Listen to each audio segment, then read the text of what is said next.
Baik, Assalamualaikum warahmatullahi wabarakatuh. Alhamdulillah, wassalatu wassalamu ala rasulillah. Segala puji bagi Allah subhanahu wa ta'ala dan juga salawat dan taslim kepada Nabi besar Muhammad sallallahu alaihi wasallam. Semoga Allah berkahi insyaAllah. Kita akan belajar pada pagi ini lanjutan kajian kitab Mahkota Pengantin dan masuk di halaman 198 dengan subjudul tinggal di rumah keluarga, baik di rumah keluarga suami ataupun istri. Setelah sebelumnya tentu panjang lebar kita jelaskan banyak sekali hal-hal yang berhubungan dengan masalah etika suami istri dan juga nasihat buat suami istri. Mudah-mudahan itu teman-teman jangan dilupakan ya. Baik, saya akan bacakan. Tolong yang ngomong tenang dulu, ibu-ibu. Tenang dulu, karena kalau suaranya bentrok nanti nggak jelas ya. Kata penulis, satu pesan yang ingin saya sampaikan kepada setiap suami yang memulai kehidupan rumah tangganya untuk tidak memulai ini di rumah keluarganya atau keluarga istrinya. Ini nasihat para ulama untuk setiap orang yang berumah tangga. Dan penekanannya di sini kepada suami, kenapa? Karena dia yang bertanggung jawab terhadap nafkah rumah istrinya. Ya. Jadi pada saat sudah menikah, walaupun kemampuan dia hanya kos-kosan, kontrak, tidak apa-apa. Dan setiap ukhti muslimah harus paham masalah ini.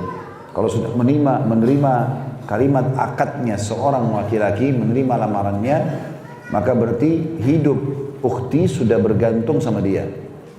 Dia tinggal di mana ikut.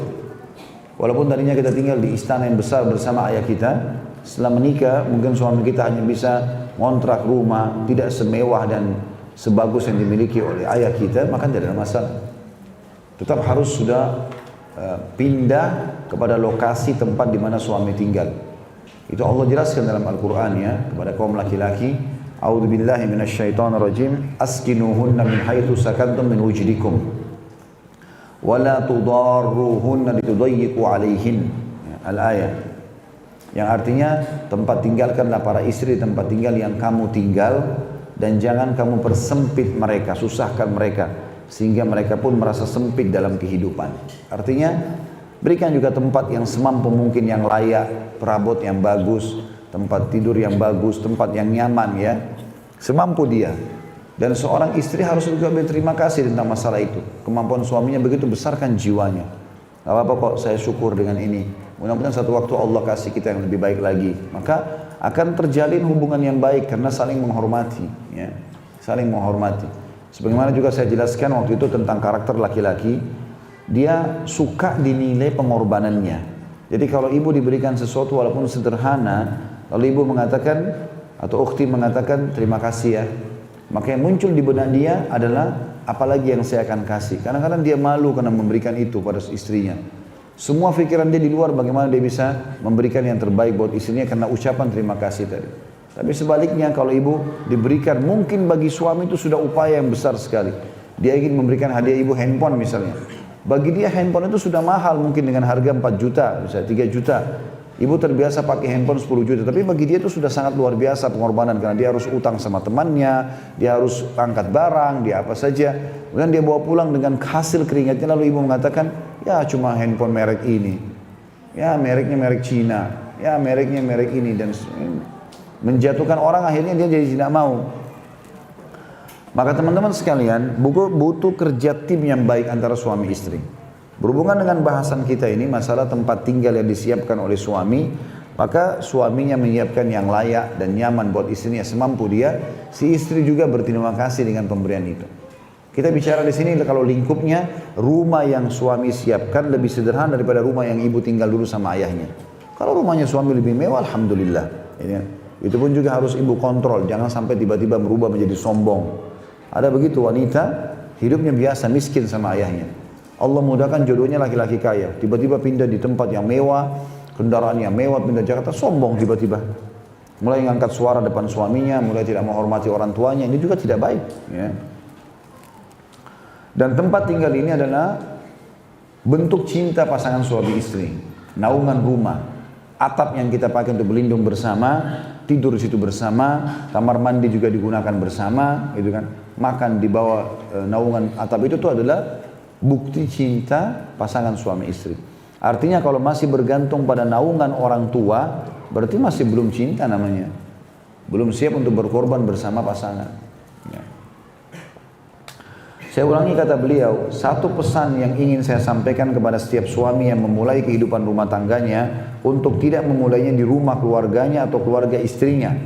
Ia dan istrinya semestinya memiliki rumah sendiri, meski kecil dan sedikit perkakas. Dengan begitu, ia akan terjauh dari banyak problem yang muncul akibat di rumah keluarganya atau keluarga istrinya. Jika keluarga pengantin adalah orang-orang yang tidak memiliki pemahaman agama dan tidak berkomitmen dengan apa yang dihalalkan dan diharamkan Allah, maka suami akan menghadapi kesulitan yang berat. Apalagi jika keluarga pengantin sangat keras sikapnya. Maka suami pada saat itu tidak mampu memiliki kata-kata yang tinggi terhadap istrinya. Dan yang seperti itu sudah diketahui, artinya sudah umum di masyarakat. Banyak kasus begitu ya. Ada orang pernah menikah, kasusnya sebenarnya keadaan keluarga istrinya sederhana sekali. Dan dia sudah niat ingin pada saat menikah dia ingin memperbaiki keadaan istrinya, asal istrinya ikut. Tapi istrinya tetap ngotot mau tinggal sama ibunya atau ayahnya. Sementara si suami ini merasa terganggu sekali. Akhirnya harus antri kamar mandi. Ya. Kalau mau minta sesuatu makanan tidak enak sama mertuanya. Terganggu dengan itu. Pulang kantor harus pelan-pelan. Mungkin terganggu kalau buka pintu. Padahal sebenarnya memang membuka pintu juga pelan-pelan. Tapi kalau rumah sendiri dia tidak ragu. Buka kunci, dia langsung masuk. Assalamualaikum, kan lebih tenang daripada rumah mertuanya misalnya. Kan seperti itu. Begitu juga dengan perempuan. Pada saat dia tinggal di rumah keluarga suaminya. Mungkin dia pengen masak sesuatu malam hari, nggak enak masuk dapur. Minyak goreng punya mertuanya, panci punya mertuanya, sendok punya mertuanya, gelas punya mertuanya. Ya kalau dapat mertua yang mukmin, yang baik, memaklumi kita gitu kan. Malah kadang-kadang ada mertua yang sayang sekali sama anak mantunya, dia yang masakin, dia yang bantu, sama-sama masuk dapur, itu lain. Tapi ini jarang terjadi kasus. Yang ada malah anak mantunya pecahin gelas, itu sudah seperti terjadi kiamat. Perang besar. Padahal gelas harganya cuma 20 ribu, 30 ribu gitu kan. Atau sebaliknya, kadang-kadang juga ya si anak mantu yang begitu. Saya nggak mau pakai gelas ibumu, saya nggak mau pakai ini, saya nggak mau gitu. Harus beliin sendiri. Akhirnya di dalam kamar yang kecil juga paksa ada dapur. Nggak mungkin. Yang dikira sombong. Padahal cuma karena tidak enak sama mertua dan banyak problem yang terjadi. Kalau orang masih satu tempat tinggal. Ya, bagi laki-laki problem yang paling besar di sini adalah dia tidak bisa mendidik istrinya menjadi seorang istri. Susah selama masih sama ibunya. Karena ibunya akan berperilaku seperti waktu dia masih tinggal sama-sama. Otomatis akan menyiapkan ini, menyiapkan itu. Sampai kadang-kadang ada orang yang sudah menikah karena dimanjanya sama ibunya sampai kaos kaki, jilbabnya semua masih ibunya yang siapkan. Kan tidak mungkin. Apalagi berhubungan maaf dengan pakaian-pakaian dalam suami. Gak layaklah ibunya ibu yang pegang itu. Semestinya dia yang melakukan, dia yang bersihkan. Karena itu hal-hal yang sangat sensitif. Kalau umum, mungkin spray, mungkin yang lain, mungkin digabung, mungkin lah masih. Tapi yang seperti ini harusnya diperhatikan. Kata beliau, saya ulangi di sini, apalagi jika keluarga pengantin sangat keras sikapnya, maka suami pada saat itu tidak mampu memiliki kata-kata yang tinggi terhadap istrinya. Maksudnya tidak bisa mengaturnya. Karena dalam syariat dia harus bisa memimpin. Jadi bukan kata-kata tinggi sini terjemahannya adalah kalimat kasar bukan ya, tapi memimpin. Dan yang seperti itu sudah diketahui. Demikian pula jika keluarganya seperti itu, maka tidak ada bedanya. Jika salah seorang dari mereka berkomitmen dengan syariat Allah, halal dan haramnya, maka suami juga akan mengalami kesulitan saat masuk dan keluarnya, bahkan saat duduk bersama keluarganya. Dan ia akan mendapati kesulitan yang besar karena hal itu. Jika keluarganya seperti itu, ya, artinya kalau keadaannya bergabung, maka tidak ada bedanya. Apalagi jika ia memiliki saudara yang keluar masuk sebagaimana sudah dikenal. Ya, kalau saya laki-laki misalnya numpang, naudzubillah, jangan sampai numpang di rumah mertua. Kemudian dia punya anak-anak laki-laki juga, ada ipar saya laki-laki, maka saya keluar masuk rumah itu nggak nyaman juga. Karena ada laki-laki yang lain dan seperti tidak punya wewenang, tidak punya kedudukan. Sama juga dengan istri, kalau dia tinggal di rumah mertuanya, kemudian mertuanya punya anak-anak perempuan, jadi seperti terjadi persaingan nantinya dengan ipar-ipar ini, itu yang terjadi. Karena itu, kata beliau, saya menyampaikan nasihat kepada setiap suami agar memiliki rumah tersendiri, meskipun sempit dan sedikit perkakas. Namun itu jauh lebih baik baginya daripada pernikahannya di rumah keluarganya atau keluarga istrinya. Jadi dua belah pihak ya. Tidak di keluarganya suami, enggak di keluarganya istri. Artinya, tidak si suami numpang dengan mertuanya, enggak juga istri numpang dengan mertuanya. Ada pertanyaan kecil sini, bolehkah laki-laki berbohong pada istrinya? Ini karena banyak sering terjadi dalam rumah tangga ya. Jawaban beliau umum dulu, ya boleh. Laki-laki boleh berbohong pada istrinya untuk memperbaiki hubungan dan melanggengkan pergaulan di antara keduanya. Digaris bawahi poin ini. Jadi bukan bohong berdusta melakukan maksiat, bukan. Tapi dia di sini maksudnya adalah bagaimana dia melanggengkan hubungan di antara keduanya. Kalau misalnya istrinya sudah mandi, sudah pakai baju bagus gitu kan, menurut istrinya sudah bagus, tapi suaminya nggak suka. Lalu dia tampil depan suami, lalu dia mengatakan bagus nggak? Pasal suami bilang nggak, jelek. Nggak mungkin. Oh iya bagus ini. Suka nggak? Suka. Padahal dia nggak suka. Tapi melanggengkan hubungan gimana? Masalah itu ya, di poin itu.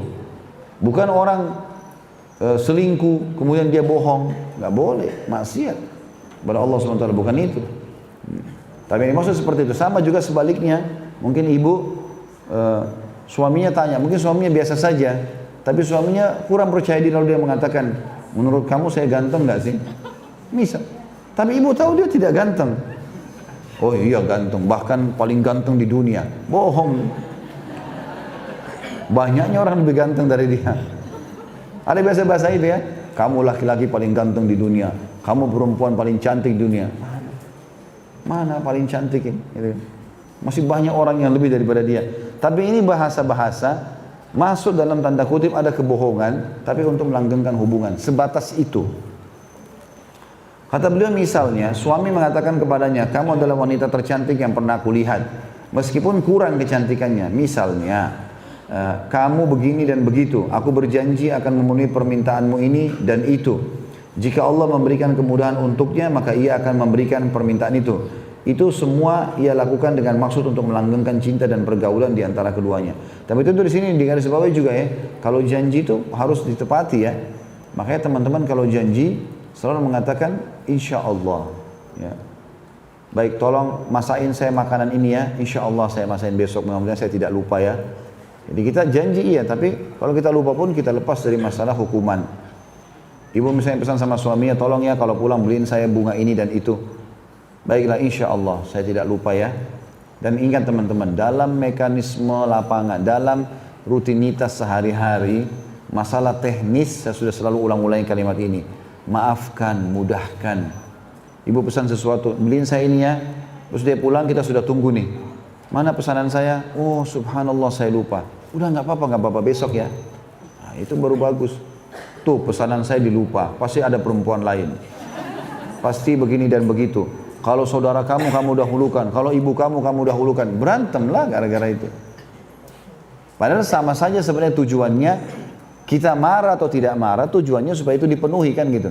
Daripada kita marah, terus dia nggak mau beliin besoknya. Lebih baik kita baik-baik. Udahlah nggak apa-apa insya Allah. Karena Allah kita bilang nggak apa-apa. Manusia biasa lupa. Besok ya, mudah-mudahan nggak lupa. Ya, begitulah. Suami juga pulang ke rumah pengen masak. Masakan terus istrinya rupanya lupa masak atau makanan habis dimakan anak-anak.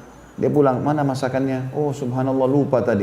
Saya rencana sudah mau panasin, saya rencana mau masak lagi nasi tapi lupa. Ya udah nggak apa-apa. Yang ada aja. Atau perlu sama-sama lah di dapur ngobrol-ngobrol sambil buat nasi. Kan jadi nyaman. Mudahkan saja kalau masalah teknis begitu ya. Karena banyak rumah tangga rusak teman-teman kalau kita telusuri benang pertamanya, pemicu api pertamanya hanya karena tersinggung, hanya karena sensitif. Ini nggak boleh ada dalam rumah tangga ini. Kita berinteraksi dengan manusia, punya perasaan, punya pikiran, punya kesalahan. Nabi Adam alaihissalam, Nabi Adam waktu diciptakan teman-teman, Nabi Adam melihat malaikat. Ya, makanya Allah suruh sujud di depannya. Nabi Adam alaihissalam dimasukkan ke surga oleh Allah Subhanahu wa taala. Walaupun khilaf di antara ulama panjang lebar masalah apakah itu surga nanti yang kita huni atau bukan, gitu kan. Tapi yang jelas Nabi Adam alaihissalam tahu. Tapi Nabi Adam dilarang oleh Allah, jangan kau makan buah ini, pohon ini jangan disentuh. Nabi Adam sudah tahu Tuhannya, bisa melanggar. Bukan kita mengatakan, oh kalau gitu buat salah lah. Tidak. Tapi manusia bisa berbuat salah teman-teman. Tidak ada pasangan yang sempurna. Nggak mungkin. Ya.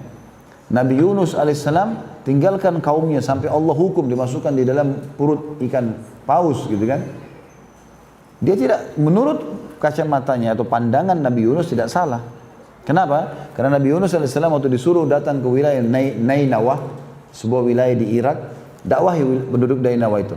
Nabi Yunus alaihissalam pergi ke sana dan perintah Allah tidak boleh tinggalkan. Semua nabi nggak boleh tinggalkan lokasi dakwanya walaupun harus dibunuh oleh kaumnya sebelum ada perintah Allah. Nabi Yunus alaihissalam lihat didakwahi pengikutnya, penduduk Nainawah tidak ada mau dengar, menyembah patung-patung besar, nggak boleh, haram, nggak mau dengar. Nabi Yunus alaihissalam hanya berdoa sama Allah, ya Allah mudahkan saya dapat lokasi lain nih, jangan di sini. Tapi Allah belum turunkan wahyu. Nabi Yunus pergi, inisiatif dari dia, bukan niat membangkang sama Allah ya, cuma pergi tinggalkan. Tapi dihitung kesalahan. Kenapa dia tinggalkan tanpa izin? Akhirnya dia naik di atas kapal, niatnya mau cari lokasi dakwah baru loh ini. Karena di situ kaumnya menolak. Maka yang terjadi, Allah subhanahu wa ta'ala buat ombak besar menghantam kapal tersebut, dan pada saat kapal lagi sudah mau tenggelam, kata kaptennya, kapten kapal ini nggak bisa, harus ada barang-barang dibuang. Dibuang semua barang-barang, masih berat. Harus ada manusia yang dibuang. Lalu mereka mengundilah nama-nama. Al-Quran menceritakan masalah itu, gitu kan? Kalau Nabi Yunus ini disebutkan dalam Al-Quran, nama lainnya Dhannun, julukannya. Maka dia pun diundi-undi, keluar namanya Nabi Yunus AS. Orang-orang di kapal pertama bilang, oh, ini Nabi Allah nggak mungkin salah. Kita acak lagi, kalau nama yang lain keluar kita buang di laut. Sampai 2-3 kali ternyata Nabi Yunus kalah terus. Nabi Yunus mengatakan akhirnya saya memang berbuat salah. Mungkin ini hukuman dari Allah. Dia berdiri di pinggiran kapal, baru mau loncat, ikan paus buka mulutnya, telan dia. Kata Allah SWT apa?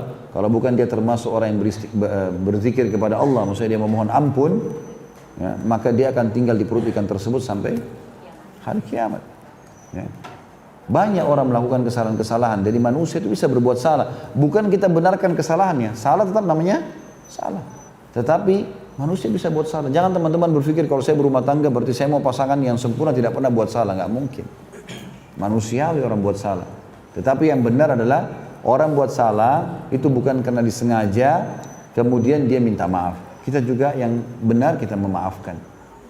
Dan setiap kali ada masalah teman-teman, buka lembaran baru. Udah kita punya masalah nih, selesai urusannya pada saat itu. Udah saling memaafkan, tutup dah lembarannya. Sekarang buka lembaran baru. Seperti kita orang baru nikah, bukan lagi yang lalu-lalu. Gak usah sebut dulu begini, dulu begitu, itu gak usah. Dulu ini sudah selesai. Kata Nabi SAW, at-taubat tajubu ma qablaha, taubat membersihkan semua masa lalu. Itu sudah selesai maksudnya. Karena kita nikah sama manusia, itu penting untuk digarisbawahi.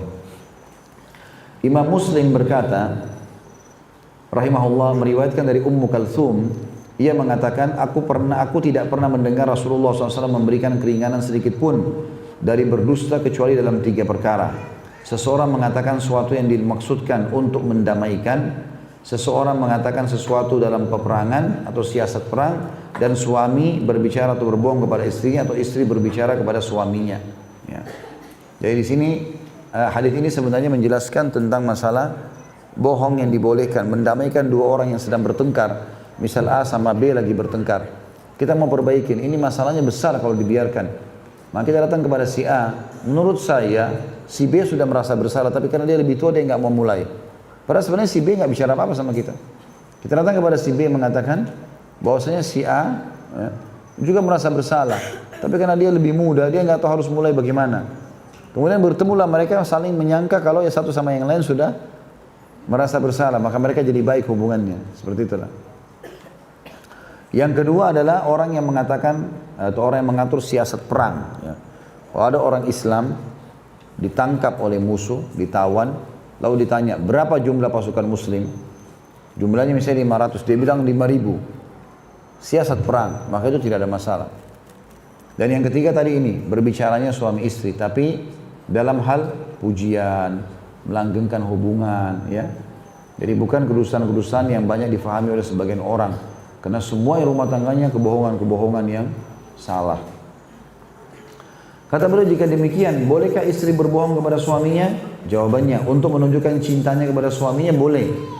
Sebagaimana dibolehkan bagi laki-laki. Misal, ia mengatakan kepada suaminya, kamu adalah laki-laki paling tampan yang pernah aku lihat. meskipun wajahnya kurang tampan. Misal, istri tidak boleh bermaksiat kepada Allah lalu mengkhianati suaminya. Kita berlindung kepada Allah darinya. Kemudian dia berdusta padanya. Tidak boleh istri pergi selingkuh sama laki-laki lain baru dia bilang, oh kan dalam Islam boleh bohong untuk melanggengkan hubungan. Kamu dari mana tadi? Oh saya dari salon. Padahal dari mana tadi sama laki-laki lain? Nggak boleh ini. Ya. Ini haram. Wanita yang suka berdusta pada suaminya baik dalam perkara kecil maupun besar, maka suami tidak merasa aman di sampingnya. Karena Nabi SAW memperingatkan agar jangan berdusta. Sebagaimana diriwayatkan oleh Imam Bukhari Muslim, Nabi SAW bersabda, Inna sidqa yahdi ilal bir, wa innal birra yahdi ilal jannah, wa innal rajula la yasduku hatta yakuna siddiqa, wa innal kadiba yahdi ilal fujur, wa innal fujura yahdi ilal nar, wa innal rajula la yakzifu hatta yuktaba indallahi kadzdzaba. Sesungguhnya kejujuran itu menuntun kepada kebaikan dan kebajikan itu menuntun kepada surga. Orang kalau jujur, dia akan selalu baik. Walaupun pahit awalnya, tapi aman. Saya salah. Kamu begini ya, selesai. Clear pada saat itu kan. Walaupun berat, tapi selesai. Akan menuntun kepada kebajikan, jujur itu. Sesungguhnya kejujuran akan menuntun kepada kebaikan dan kebaikan akan menuntun ke surga. Seseorang benar-benar berlaku jujur hingga ia menjadi orang yang jujur. Sebaliknya, dusta itu menuntun kepada dosa dan dosa itu akan menuntun ke neraka. Seseorang benar-benar berdusta hingga dicatat di sisi Allah sebagai seorang pendusta. Artinya kalau orang rutin dusta dari bohong ke bohong terus, maka nanti bisa jadi pendusta benar dia. Ya, walaupun dia tidak bermaksud itu.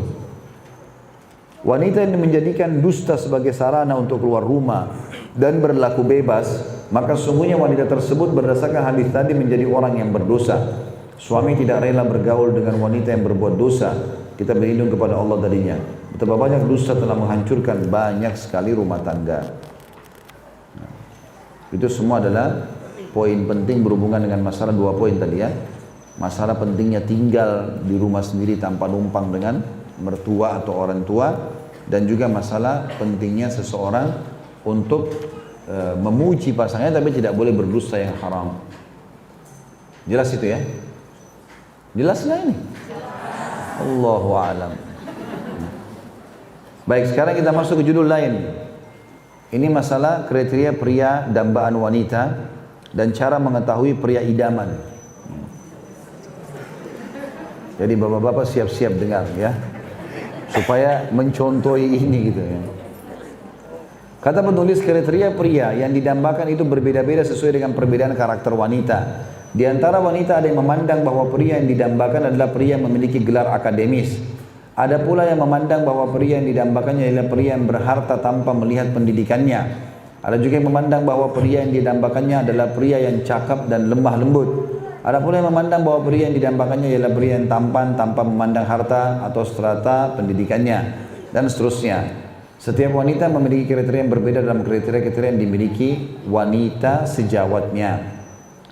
Sekarang bagaimana caranya? Ya, masing-masing orang punya kriteria tersendiri. Tapi beliau coba memandu di sini para muslimah, dikatakan cara mengetahui pria idaman. Tidak ada jalan untuk mengetahui hal itu. Tidak ada jalan untuk mengetahui hal itu, apakah lewat telepon, apa lewat kampus, ataukah lewat obrolan. Apakah syariat memperbolehkan melakukan perkenalan semacam ini? Tidak ada jalan untuk mengetahui pria idaman kecuali ketika ia datang untuk meminangmu. Wanita adalah tanda kutip mutiara tersimpan dan tanda kutip permata yang mahal harganya. Tidak ada yang boleh melihatnya kecuali orang yang mengetahui nilai, kemuliaan dan kedudukannya. Standarnya sebagaimana telah disebutkan ialah sejauh mana peminang itu berpegang teguh dengan agamanya dan apa yang diperintahkan oleh syariat yang lurus. Artinya gini, untuk mengetahui pria idaman, sama nanti mengetahui juga wanita idaman ya. Untuk mengetahui pria idaman adalah pria yang memiliki background agama, dasar agama. Cirinya bagaimana? Jadi kalau bicara sama kita, memang dia melihat sepintas. Nazar itu kan melihat adalah bagian daripada agama. Dia lihat ada sesuatu yang dia tertarik, mungkin warna kulitnya, paras wajahnya, dia sempat lihat, dia tertarik. Maka dia ungkapkan keseriusan untuk menikah. Bukan mengajak jalan berdua, khalwat, bukan melakukan maksiat-maksiat, tidak. Menunjukkan keseriusan. Masalah nanti mengenal lebih jauh, masalah fisika, interaksi yang lain, ini caranya setelah menikah. Jadi kalau bahasa saya pacaran itu setelah menikah, bukan sebelum menikah. Jadi kita bisa menikmati pasangan tersebut nanti kalau sudah menikah. Secara umum kita sudah lihat paras wajah dan telapak tangan sudah jadi simbolnya. Kenali keluarganya, kita sudah tahu bagaimana umumnya keluarganya dan kita tahu lingkungannya. Tanya dia kerja di mana, apa pendapatannya dari mana, kalau dia liburan dia kemana. 3 hal ini sudah dipegang, selesai. Lihat sesuatu yang menarik dari fisiknya, Nabi SAW mengatakan lihatlah sesuatu yang menarik dari calon pasanganmu. Dan patokannya adalah wajah dan telapak tangan umumnya. Kemudian yang kedua kenali keluarganya, dari keluarga ibu turun nanti karakter-karakter keturunan kita. Dan dari keluarga ayah pasangan kita akan turun fisik. Kemudian yang ketiga kenali lingkungannya. Ya. Itu sudah cukup tentunya. Maka agamanya, dan kalau ada seorang laki-laki pada saat dia menawarkan diri mau menikah, saya mau menikah, saya tertarik ini, atau saya suka sama kamu, lalu kemudian ditanya misal balik ya, lalu apa langkahmu sekarang? Ya saya mau melamar. Dia tidak usah kaget, ukti jangan kaget begitu baru dilihat terus dia bicara masalah lamar. Itu malah tolok ukur kalau orang ini beriman. Mereka tidak mau berhubungan bebas. Gitu.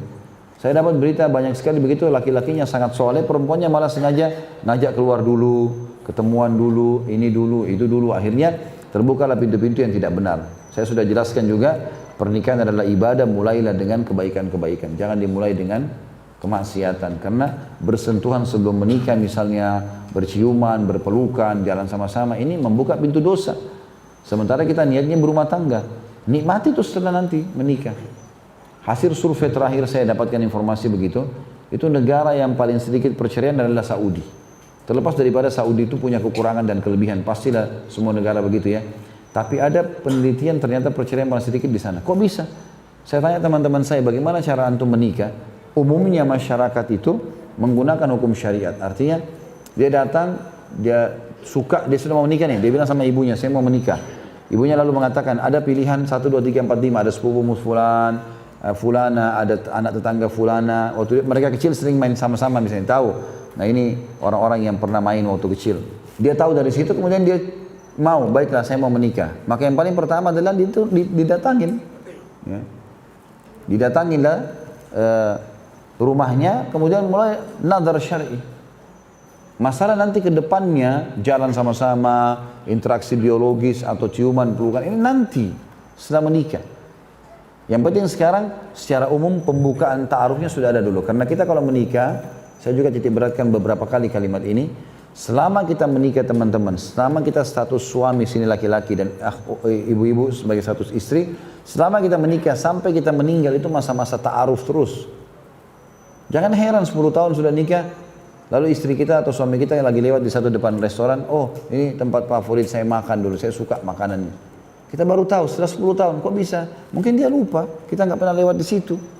Ada sepupunya datang baru dikenali, ini sepupu saya. Kok saya baru tahu? Ya, orang manusiawi. Karena itulah konsep ta'arufnya masih berjalan. Jadi ta'aruf yang dilakukan di awal sebelum nikah dengan biografi pribadi, foto pribadi, itu pembukaan.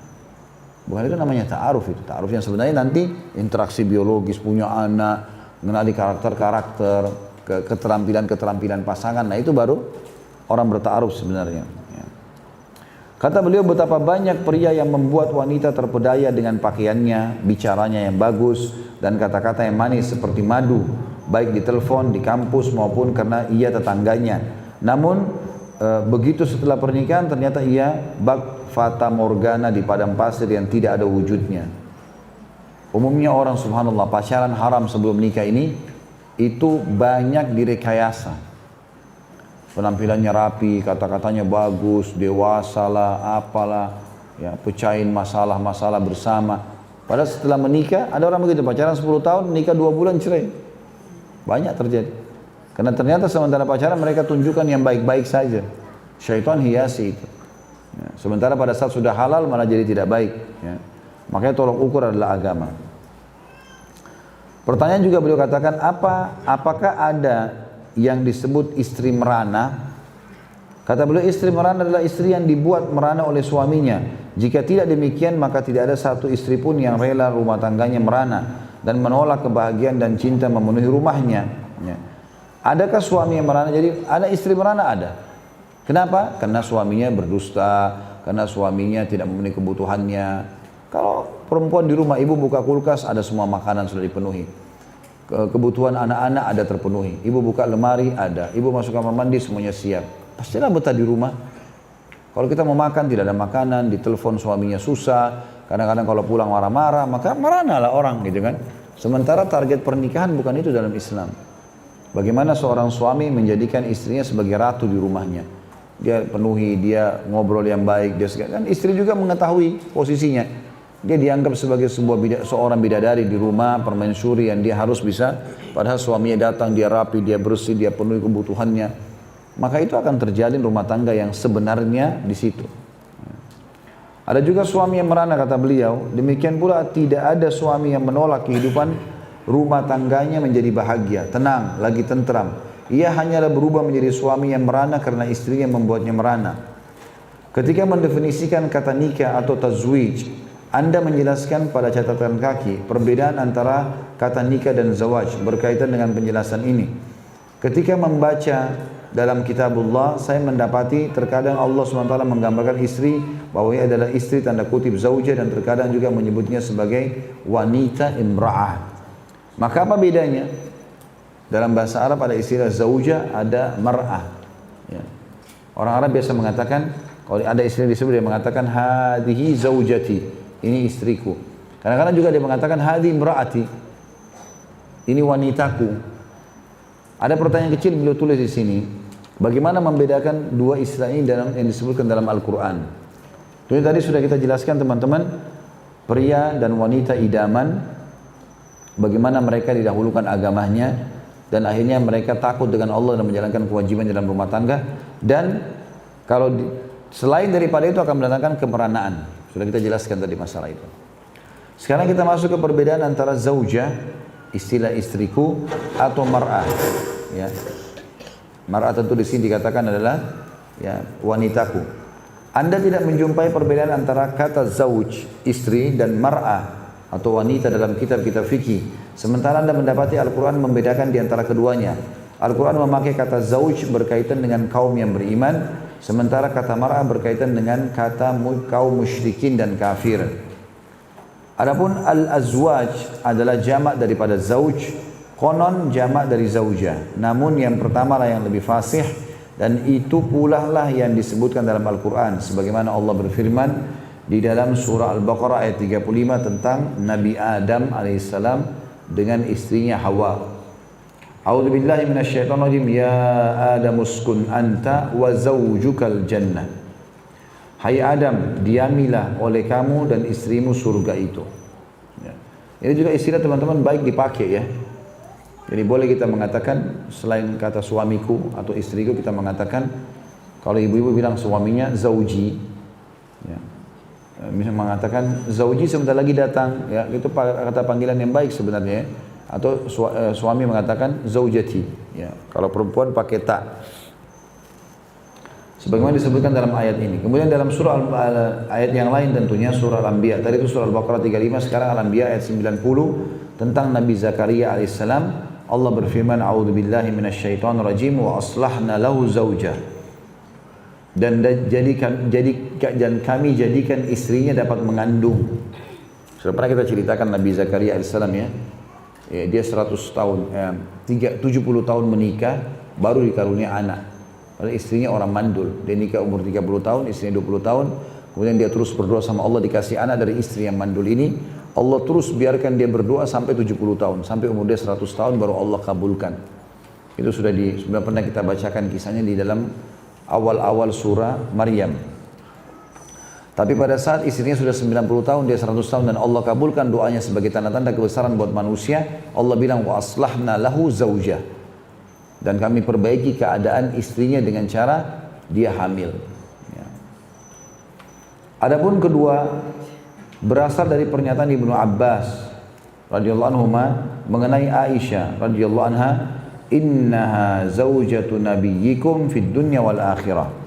Sesungguhnya ia adalah istri Nabi kalian di dunia dan di akhirat. Jadi Ibnu Abbas berkata tentang kedudukan Ummul Mukminin Aisyah radhiyallahu anha. Al-Farasdaq mengatakan, ini salah satu penyair, sesungguhnya orang yang berusaha untuk merusak istriku laksana orang yang sedang menuju singa buas yang untuk menjadi mangsanya. Jadi di sini maksudnya dia menggunakan istilah zauj. Tapi di sini kan sudah langsung terjemahan ya. Jadi Farasdaq ini mengatakan sebagai bentuk cinta dan sayangnya sama istrinya, dia bilang, siapa yang berusaha untuk mengganggu istriku, maka berarti dia seperti sedang menyiapkan dirinya menjadi mangsa singa yang buas. Artinya saya akan tentu mempertahankan kehormatan rumah tangga saya. Adapun zauj, bentuk jamaknya adalah zaujat. Padahal ini hanyalah jamak dari zaujah. Jika tidak, maka jamak zauj adalah azwaj. Allah SWT berfirman dalam surah Yasin ayat 56, A'udzu billahi minasyaitonir rajim, hum wa azwajuhum fi dilalin 'alal araiki muttaqi'un. Mereka dan istri-istri mereka berada dalam tempat yang teduh, bertelekan di atas dipan-dipan. Ada penggunaan kalimat azwaj. Juga dalam surah Az-Zukhruf ayat 70 Allah berfirman, A'udzu billahi minasyaitonir rajim, udkhulul jannata anta wa udkhulul jannata antum wa azwajukum tuhbarun. Masuklah kamu dalam surga.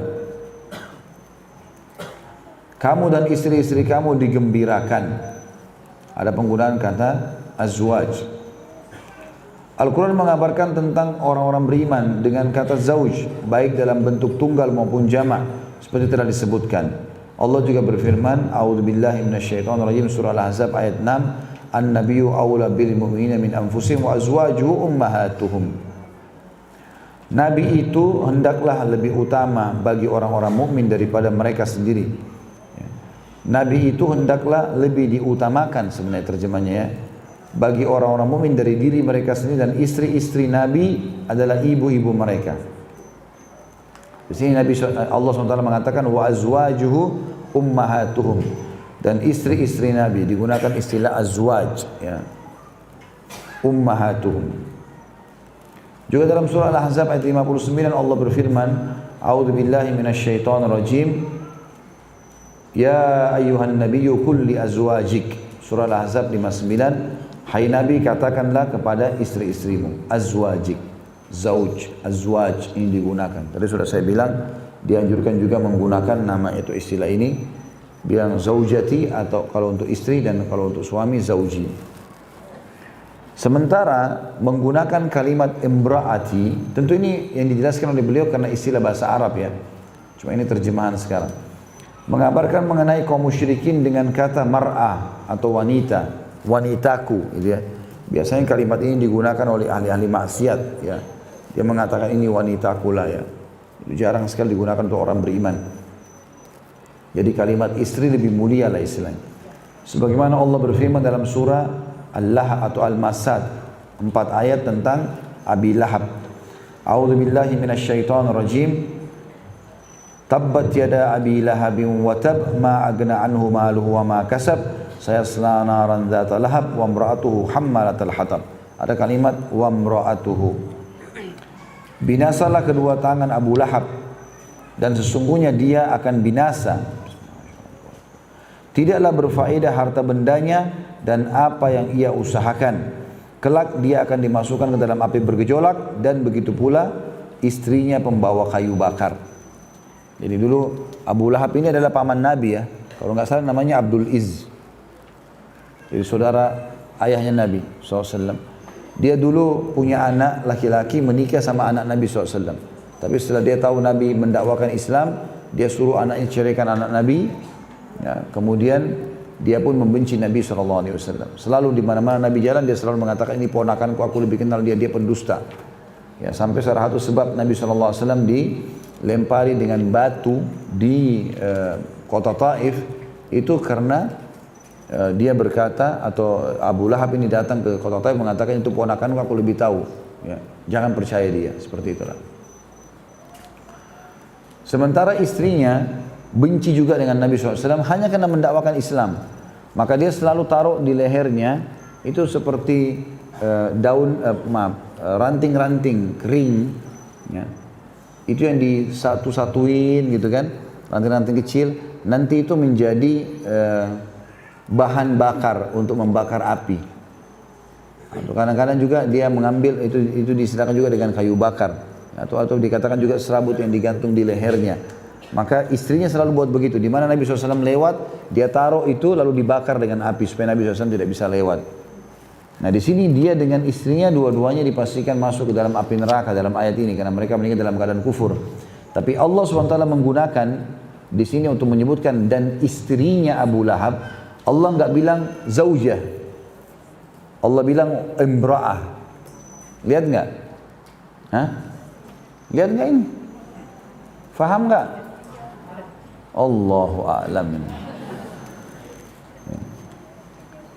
Jadi maksudnya lebih baik seseorang dia nggak usah bilang hadhi imraati, ini istriku, tapi dia pakai istilah imra'ah. Imra'ah itu kayak wanita, ini wanitaku. Jadi lebih banyak itu digunakan oleh Allah SWT dalam Al-Quran justru untuk orang-orang yang kufur. Ya, tapi kalau dia mengatakan ini istriku dengan menggunakan istilah zauja, maka itu lebih tepat. Juga dalam surah Tahrim ayat 10 Allah berfirman, a'udzubillahi minasyaitonir rajim. Daraballahu mathalan lil ladzina kafaru imra'ata Nuhin wa imra'ata Lut. Allah membuat istri Nuh dan istri Lut sebagai perumpamaan bagi orang-orang kafir. Karena dua istrinya Nabi ini tidak masuk Islam, tidak mengikuti suami, dan pada saat tenggelam pengikut Nabi Nuh, istrinya Nabi Nuh juga ikut. Pada saat dihukum kaumnya Nabi Lut karena homoseksual, istrinya juga ikut dihukum oleh Allah karena dia malah dukung itu.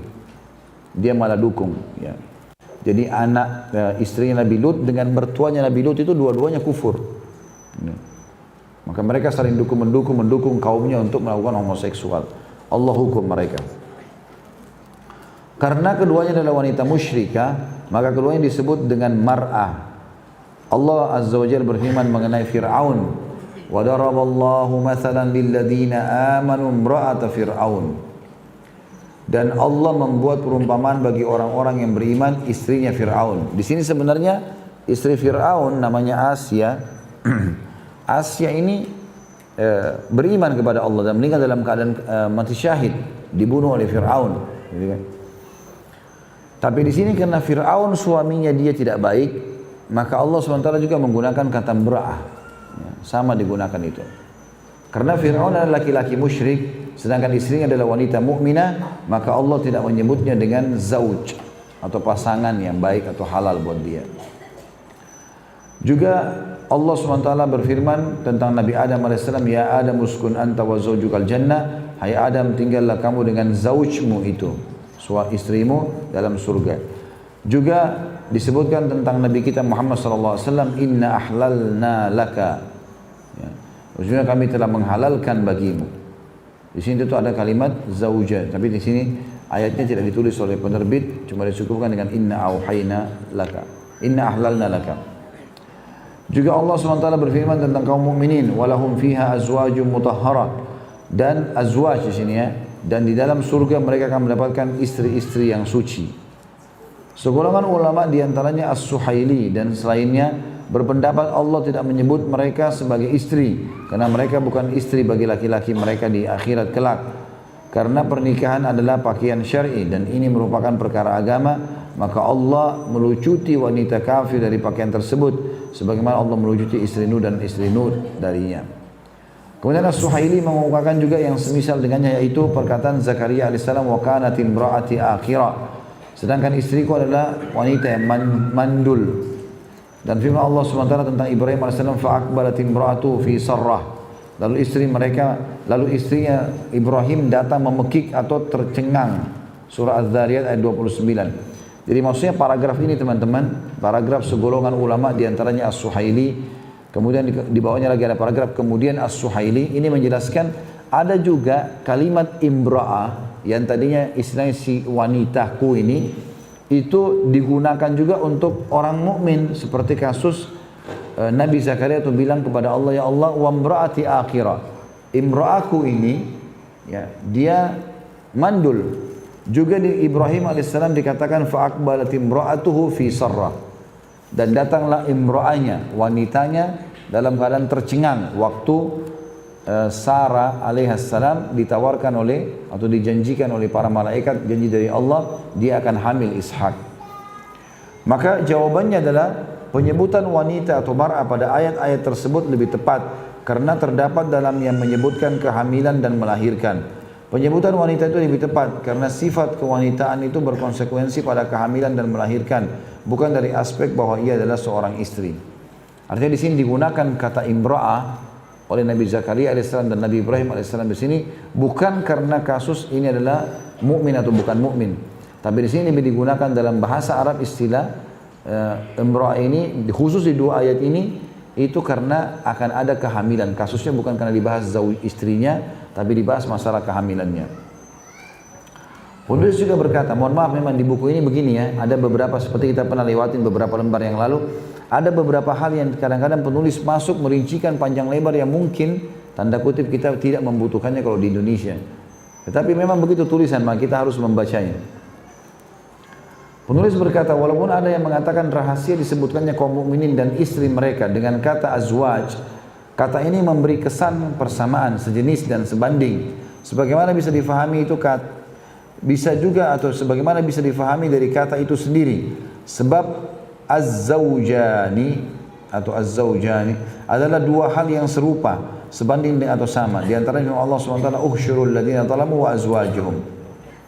Kepada malaikat dikatakan pada hari kiamat, kumpulkanlah orang-orang yang zalim bersama dengan teman sejawat mereka atau istri-istri mereka. Umar bin Khattab mengatakan, azwajuhum ialah serupa dan semisal dengan mereka. Hal ini juga dikatakan oleh Imam Ahmad, di antaranya firman Allah SWT, wa idan nufusu zuwijat, dan apabila ruh-ruh dipertemukan dalam tubuh. Ya, surah At-Takwir ayat 7. Yakni tiap-tiap bentuk disamakan dengan bentuknya dalam hal kenikmatan dan azab. Umar bin Khattab berkata tentang ayat ini, orang soleh bersama orang-orang soleh di surga dan orang-orang durhaka bersama dengan orang-orang durhaka. Dikatakan oleh Hasan, Qatada dan mayoritas ulama. Sampai sini saya jelaskan dulu. Beliau datangkan lagi dua ayat. Ini masalah retorika bahasa Arab ya. Surah Saffat ayat 22 dan surah Takwir ayat 7. Di atas tadi ya. Kalau dalam surah Saffat bunyinya uhsyurul ladzina zalamu wa azwajahum. Kalimat azwajum digaris bawahi. Kepada malaikat dikatakan kumpulkanlah orang-orang zalim itu bersama dengan azwaj. Tadi dijelaskan sebelumnya zauj hanya untuk orang-orang beriman. Kok di sini bisa dikatakan bahwasanya orang-orang ahli neraka nanti, orang zalim masuk neraka bersama dengan azwajnya. Berarti digunakan juga untuk orang-orang yang zalim. Begitu juga dalam surat Takwir, wa idan nufusu zuwijat, dan pada saat ruh-ruh itu dipertemukan dengan tubuh, disediakan juga istilah zauj di sini. Maka jawabannya kata beliau adalah dalam retorika bahasa Arab, azwaj juga walaupun dia umumnya dipakai untuk istri yang baik, ya, yang soleha, tapi dia juga bisa dipakai kalau memang dalam retorika bahasa Arab dia sama, artinya si suami kafir, si istri juga kafir, maka bisa dipakai azwaj untuk persamaan kedudukan saja. Kalau mereka sama-sama orang kafir, itu salah satu retorika bahasa Arab. Tapi umumnya digunakan justru untuk ya, yang baik atau wanita mukminah. Kata beliau, konon kaum mukminin akan dinikahkan dengan bidadari dan orang-orang kafir dinikahkan dengan syaitan. Ini merujuk pada pendapat yang pertama. Ini tentu pendapat ya. Kalau yang umum dinukil oleh para ulama, memang orang mukmin akan nikah dengan para bidadari. Tapi kalau orang-orang kafir dinikahkan dengan syaitan, ini Allahu a'lam. Ini perlu penelusuran lebih jauh. Karena yang kita ketahui di neraka itu tidak lagi namanya pernikahan, memang siksaan, gitu kan. Beda dengan surga, memang melalui proses ya, disatukan oleh Allah SWT dengan para istrinya, ada bidadari di sana, kemudian ada biologis, ada banyak fasilitas, maka berbeda. Jadi untuk kalimat di sini dikatakan dan orang-orang kafir dinikahkan dengan syaitan, ini butuh digaris bawah dan butuh penjelasan lebih jauh. Cuma saya tidak menelusuri itu ke sana ya, karena bagi saya ini tidak penting bagi kita. Orang kafir mau nikah sama siapa, di akhirat terserah dia. Dia masuk neraka ya masuk neraka gitu kan. Yang penting bagi kita adalah orang-orang beriman. Allah juga berfirman, beliau angkat juga masih masalah yang sama sebenarnya. Al-An'am 143, A'udzubillahi minasyaitonirrajim, thamaniyata azwaj. Ya, 8 binatang yang berpasang-pasangan. Ini menguatkan pendapat yang beliau bilang salah satu retorika bahasa Arab. Kalimat azwaj bisa juga digunakan kalau memang sama kedudukannya. Walaupun dia umumnya dipakai untuk yang istri yang solehah. Terbukti Allah mengatakan tentang hewan-hewan, dikatakan thamaniyata azwaj. Jadi 8 binatang yang berpasang-pasangan. Kemudian Allah SWT juga menafsirkan dalam surah Al-An'am 144, A'udzubillahi minasyaitonirrajim wa minal ibili itsnaini wa minal baqari itsnain. Dan sepasang dari unta dan sepasang juga dari lembu. Ya, di sini digunakan pasangan antara hewan-hewan juga disilakan dengan azwaj. Allah menjadikan sepasang yaitu dua karakter sebagai satu jenis. Tidak diragukan lagi bahwa Allah telah memutus kesamaan antara kafir dan mukmin sebagaimana Dia telah berfirman, A'udzu billahi minasyaitonir rajim, la yastawi ashabun nari wa ashabul jannati humul faizun. Tidak akan sama antara penghuni neraka dan penghuni surga. Penghuni surga itu adalah orang-orang yang beruntung. Al-Hasyr ayat 20. Artinya istilah-istilah ini cuma digunakan dalam retorika bahasa Arab saja, sementara memang lebih tepatnya orang kafir orang mukmin tidak akan bersatu, ya, seperti itulah. Allah Subhanahu wa taala telah memutus persamaan di antara keduanya mengenai hukum-hukum dunia. Keduanya tidak boleh saling mewarisi, tidak boleh saling menikahi, dan tidak boleh pula salah satunya menjadi wali bagi orang yang lain, maksudnya orang kafir sama orang beriman. Sebagaimana hubungan di antara keduanya telah terputus secara makna, maka terputus pula secara nama. Karena itu ia disebut dengan imra'ah, yaitu dengan kata yang menunjukkan kewanitaan saja, bukan kata yang menunjukkan kesamaan dan keserupaan. Renungilah makna ini, kata beliau, maka anda akan mendapati sangat cocok dengan kata-kata dan maknanya yang disebutkan dalam Al-Quran. Karena itu wanita muslimah yang menjadi istri laki-laki kafir atau wanita kafir yang menjadi istri laki-laki mukmin disebut dengan kata mra'ah atau wanita, bukan zaujah atau istri, untuk merealisasikan makna tersebut. Wallahu a'lam.